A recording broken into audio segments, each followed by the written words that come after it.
समता भाव से देखें, राग नहीं, द्वेष नहीं। श्वास का दर्शन, आत्मा का दर्शन। जिसने श्वास को लेना देखना सीख लिया, उसने अपने आत्मा को देखना जानना सीख लिया। अपनी आत्मा को देखने और जानने के लिए आते जाते श्वास को देखें। 2-3 गहरे लंबे श्वास।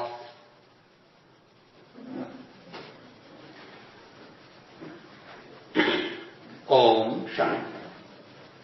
एक छोटे भजन के साथ आज का प्रवचन प्रारंभ। जिया कब तक उलझेगा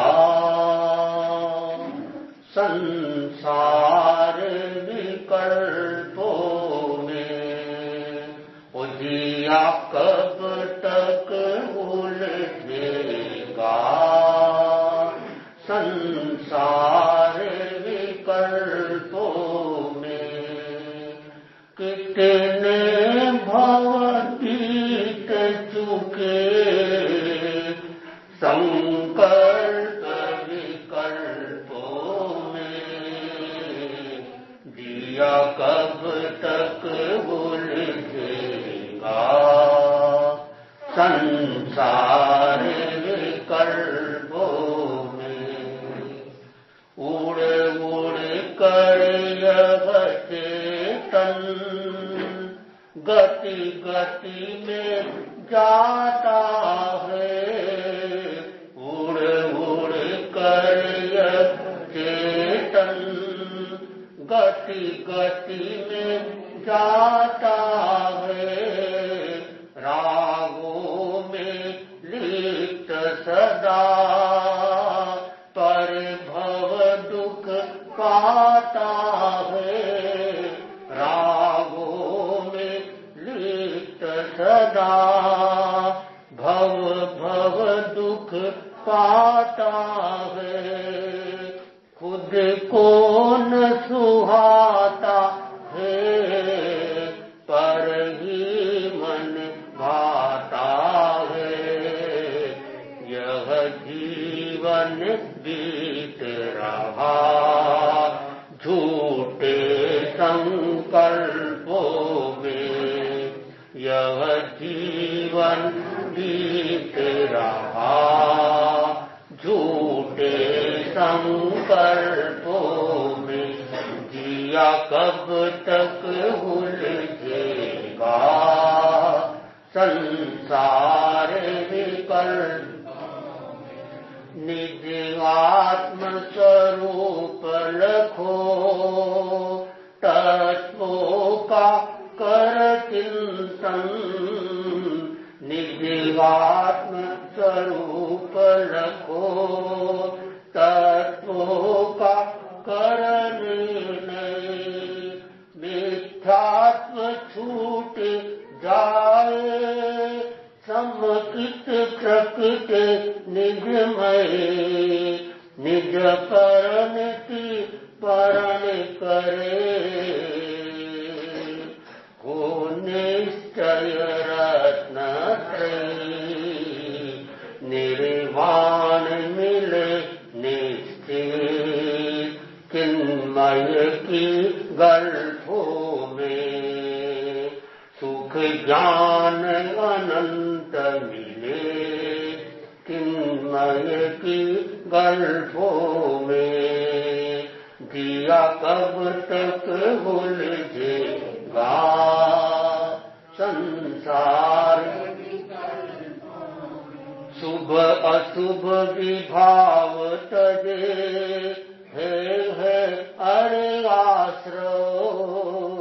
शुभ अशुभ विभाव तजे है अरे आश्रय। संवर का साधन ले चेतन का कर अनुभव।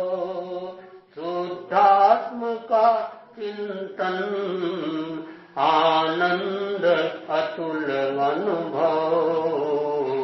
तो सिद्ध स्वयं होगा सकल्पों में तो सिद्ध स्वयं होगा, पुरुषार्थ सकल्पों में जिया कब तक उलझेगा, संकल्प विकल्पों में कितने भव बीत चुके, संकल्प विकल्पों में जिया कब तक उलझेगा, संसार विकल्पों में, संसार विकल्पों में, संसार विकल्पों में। श्रद्धा से नमन करे हम, तेरा अनुसरण करे हम, पल पल में स्मरण करे हम, महावीर स्वामी, महावीर स्वामी। ओंकार बिंदु संयुक्तम नित्यं ध्यायन्ति योगिनः, कामदं मोक्षदं चैव ओंकाराय नमो नमो, ओंकाराय नमो नमः। चैता भारहं वासं चक्रवर्ती महिद्यो, संती संती करे लोये पत्तो गई मंत्र। भारतवर्ष को छोड़कर महान चक्रवर्ती हुए शांतिनाथ जी, संती संती करे लोये, शांतिनाथ जी शांति करे, पत्तो गई मंत्र, उनका जाप ध्यान करने वाला अंतर गति को प्राप्त होता है। आराध्य के पावन चरणों में वंदन।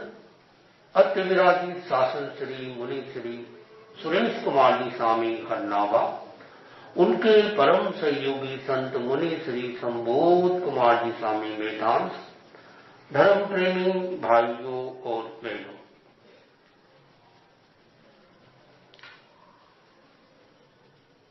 भगवान महावीर स्वामी की वाणी है, सेहु सिनचाई से निर्गंथ। निर्गंथ वह होता है जो सर्दी गर्मी को सहन कर लेता है। सर्दी यानी अनुकूलता, गर्मी यानी प्रतिकूलता। कहीं कहीं सर्दी भी प्रतिकूल हो जाती है और गर्मी अनुकूल हो जाती है। दोनों तरह की स्थिति में जो सम रहता है वो साधक होता है। मान में, अपमान में, सम्मान में, किसी भी स्थिति में सम रहना ही बहुत बड़ी साधना है। और सबसे बड़ी कोई धातु है शब्दों की दृष्टि से, वो सम धातु है। उसी से समाधि बना है, उसी से सामयिक बना है, उसी से समभाव बना है। जितने सारे अच्छे अच्छे गुण है सब सम धातु से बने हैं। सम रहना, अपने कसाय को सम रखना, अपने मन को सम रखना, कैसे जीना, ऐसे जीना। आज का विषय जिए तो कैसे जिए, तो जिए तो ऐसे जिए। और ऐसे कैसे जिए, ऐसे भी कैसे जिए, तो उपाय बताया जा रहा है कि शांति से जीना और शांति से मर जाना। लोग शांति से जीते भी नहीं, इसलिए शांति से मर नहीं सकते। वही व्यक्ति शांति से मर सकता है जो शांति से जीना जानता है। बहुत सारे लोग इस बात की खुशी मनाते हैं कि हमारा जीवन बहुत लंबा हो गया, या लंबे जीवन की भावना की जाती है। जीवेद शरणम शतम, मैं 100 साल जीऊं। लेकिन हमारे गुरुदेव फरमाते हैं कौन आदमी कितना जीता है ये 2 नंबर की बात है। कैसे जीते हैं यह 1 नंबर की बात है। ऐसे लोगों को भी हमने देखा, जीवन तो लंबा नहीं था जीवन छोटा। श्रीमद रायचंद एक ऐसे साधु नहीं थे, लेकिन साधु से कम नहीं थे।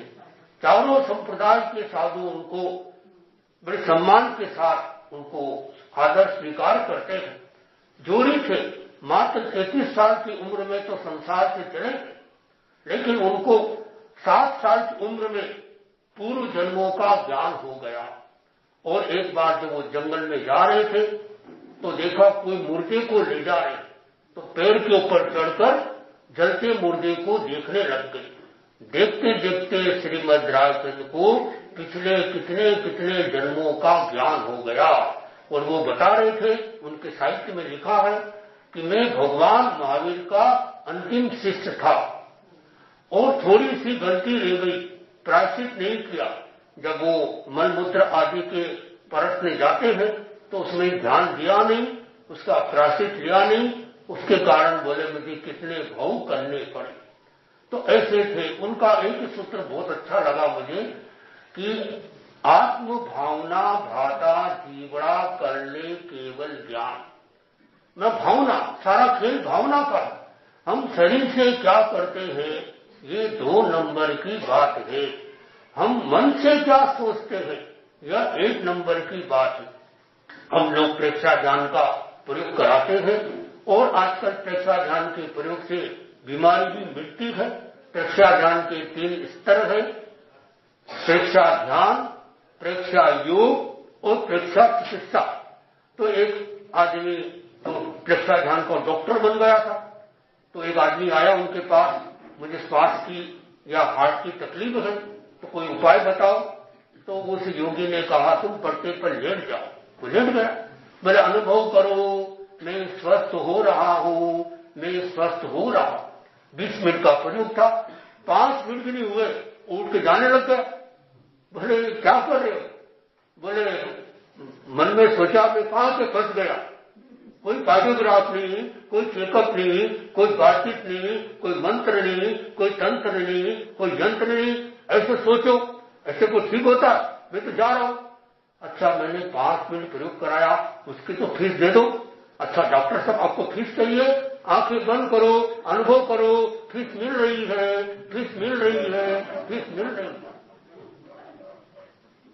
ऐसे झूठे अनुभव से न तो फीस मिलेगी न कोई बीमारी मिटेगी। तो डॉक्टर ने कहा तुम बाहर से क्या सोचते थे? बाहर से तो यही सोच रहा था कि मैं स्वस्थ हो रहा हूं। भीतर में क्या बोल रहे थे? भीतर में बोल रहा था का आंखें फंस गया। तो जीना, जीना उसी का जीना, मरना उसी का मरना। एक बापपन से मरना, एक बापपन से शान से जीना। ध्यान करने वाले शान से मरते हैं और शान से जीते हैं। अच्छा जीवन जीना। तो ये नहीं सोचना चाहिए कि मैं लंबा जीवन जीऊं, और लंबा जीवन जीना अपने हाथ में नहीं, किंतु कैसे जीना ये अपने हाथ में है। तो इसका उपाय बताया जा रहा है, आपका दिन भर अच्छा जाए। इसका तरीका, सुबह जब आप उठते हो, उठते ही सबसे पहले बिस्तर छोड़ने के पहले दोनों अंगुली को नाक के नीचे रखो और देखो श्वास किससे आ रहा, राइट से आ रहा कि लेफ्ट से आ रहा। आपको लगे राइट से आ रहा है तो राइट हैंड ऊपर, लेफ्ट हैंड नीचे, और इसके ऊपर 3 बार चेहरे पे घुमाओ और नौकार मंत्र बोलना। आपको लगे बायां स्वर चल रहा है तो बायां हाथ ऊपर चौकड़ी बनाए और उल्टा घुमाए। फिर जब घर से रवाना हो रहे हैं या बिस्तर छोड़ रहे हैं तो जो स्वर चल रहा है वो पैर पहले आगे रखो। आप घर से यहां आ रहे हैं, कोई अवरोध ना आ जाए, दुकान पे जा रहे हैं अवरोध ना आ जाए, कहीं भी यात्रा अच्छी रहे, हर काम अच्छा रहे, स्वर देख के जाओ। स्वर ऐसा है, कितने भी खराब से खराब मुहूर्त है, स्वर विज्ञान उसको ठीक कर देता है। मानो काल का चुगलिया है लेकिन जाना जरूरी है, कोई चुगलिया छोड़ो, आप स्वर देख लो। तो क्या नियम है, जब घर से रवाना हो रहे हैं तो पहले के जमाने के लोग देखिए, आज भी मिल जाएंगे, शकुन देखते थे। शकुन यदि अनुकूल मिल गया, शकुन देखने में टाइम लग गया, टाइम लगने में वो स्वर, क्योंकि 1 मिनट तक दोनों स्वर चलते हैं, 1 मिनट के बाद में स्वर अपने आप एक बंद हो जाता, ये नियम है। 2.5 घड़ी तक एक स्वर चलता है, तो फिर स्वर सुकून अनुकूल मिल गया, फिर आप रवाना हुए, आपका काम हो गया। तो घर से जल्दबाजी में रवाना नहीं होना। तो घर से जब आप रवाना हो रहे हो तो देखो श्वास किससे आ रहा है। तो सूत्र यह है, दाएं स्वर खाना खाए, बाएं पिए नीर, बाएं करवट सोता, सुख में रहे छड़ी। पहला सुख निरोगी काया। कितने सुख होते हैं? 7 सुख होते हैं। पहला सुख निरोगी काया, दूसरा सुख घर में माया भी घर में जरूरी है। हमारे केरापंथ संघ के 8वें आचार्य कालूगढ़ वो फरमाते थे, उन्होंने यहाँ उदयपुर में चतुर्मास भी किया बहुत साल पहले। तो उन्होंने कहा साधु कोड़ी रखे, कोड़ी यानी पैसा, तो कोड़ी का नहीं, यानी कोड़ी यानी इज्जत। सच्चा सन्यासी कंचन कामिनी का त्यागी होना चाहिए। और गृहस्थ यदि कोड़ी न रखे तो कोड़ी का नहीं, यानी गृहस्थ के पास में पैसा होना जरूरी है। और साधु के पास में पैसा उल्टा अगर हो जाए तो कई ऐसे भारत में सन्यासी है, हम उनका नाम नहीं बताएंगे तो आपको फोन कर दोगे। बहुत सारा इतना पैसा, ओहो इतना पैसा उन सन्यासियों के पास में, ऐसे ऐसे इनके नाम, गोल्डन बाबा, पायलट बाबा, ओहो इतना सारा। ऐसे सन्यासी को हम मनुष्य के साथ में उज्जैन में गए, कुंभ मेले में एक बाबा मिले, सन्यासी बाबा, उनका नाम गोल्डन बाबा। 14 किलो रोज सोना पहनते, जो सोना आज पहना है वो कल नहीं पहने, उतना भगत लोग देते रहते और वो भी देते रहते। तो ऐसे सन्यासी होते। तो आचार्य महाप्रभु ने एक बार कहा था कि आज कई ऐसे सन्यासियों के पास में इतना धन है, इतना धन है कि उद्योगपति को भी मन में आता है हम भी सन्यासी बन जाए, इतना धन। तो सच्चा सन्यासी वह होता है जो कंचन कामिनी का त्यागी होता है।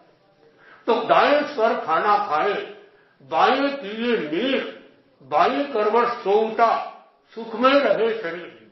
यदि आपको स्वस्थ रहना है तो पहला सुख निरोगी काया, दूसरा सुख घर में माया। कई लोग शिकायत करते हैं हमारे घर में लक्ष्मी नहीं टिकती। यदि आपके घर में दरवाजा, पंखा और मशीन कोई आवाज करती है, ज्यादा खरखर की आवाज करती है, आपके घर में लक्ष्मी नहीं टिकेगी। वास्तुशास्त्र के अनुसार यदि घर में लक्ष्मी को टिकाना है तो चेक करो, दरवाजा, मशीन और पंखा ये कोई फालतू आवाज तो नहीं कर रहा। तो अगर तेल आदि इसको डालकर उसकी आवाज को बंद किया जा सकता है। घर में जितना भारी सामान है तो आप चेक करो कितना ऐसा सामान है जो भारी है और कितना सामान ऐसा है जो हल्का है। हल्का सामान रखो पूरब दिशा की तरफ, भारी सामान रखो पश्चिम दिशा की तरफ। और आप देखना बहुत सारा सामान ऐसा घर में है जो काम नहीं आ रहा। कितनी सारी पुरानी सिलाई मशीन, पुरानी कोठियां, पुरानी पेटियां, पुरानी फ्रिज, पता नहीं क्या क्या, पंखे, सब कबाड़ खाना बना रखा। गर्मी कहां से टिकेगी, लक्ष्मी कहां से टिकेगी घर में? आपने सब इतना बना रखा, इतना जमा रखा है फिर, तो इसका ध्यान रखो। तो दूसरा सुख घर में माया, तीसरा सुख पति पत्नी अनुकूल हो, पति के लिए पत्नी अनुकूल हो, पत्नी के लिए पति अनुकूल हो। और चौथा सूत्र होता है, सुख होता है पुत्र आज्ञाकारी। आपका पुत्र है और आपका कहना नहीं माने, वो आपका पुत्र कहां हुआ? यदि आप चाहते हो कि आपका लड़का आपका कहना माने तो मैं उसको उपाय बता देता हूं प्रेक्षक ज्ञान के अनुसार। यदि बच्चा खड़ा है आप भी खड़े रहो, उसके ज्यादा निकट मत रहो, ज्यादा दूर भी मत रहो, 7 हाथ की दूरी लगभग रहे।